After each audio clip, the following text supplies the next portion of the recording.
Magandang araw sa lahat. Bilang mga overseas Filipino workers, dala natin ang mga pangarap ng ating pamilya at ng ating bayan.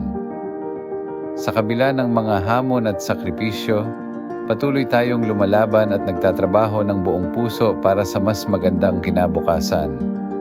Alam natin na ang buhay bilang OFW ay hindi madali. Malayo tayo sa ating mga mahal sa buhay at madalas tayong nakakaranas ng pangungulila. Pero isipin natin ang mga dahilan kung bakit tayo nandito. Ang ating pamilya, ang kanilang mga pangarap, at ang mga oportunidad na maibigay ang mas magandang buhay para sa kanila ang nagtutulak sa atin na magpatuloy. Sa bawat araw na tayo ay nagtatrabaho sa ibang bayan, nagdadala tayo ng ating kultura at galing. Ipinapakita natin sa mundo ang kakayahan ng mga Pilipino. Ang ating sipag at tiyaga ay nagbibigay inspirasyon hindi lamang sa ating mga kapwa Pilipino, kundi pati na rin sa ibang lahi.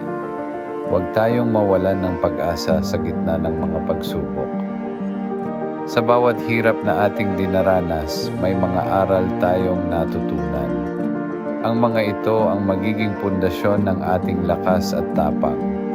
Patuloy tayong mangarap at huwag kalimutang ipagmalaki ang ating mga pinagmulan.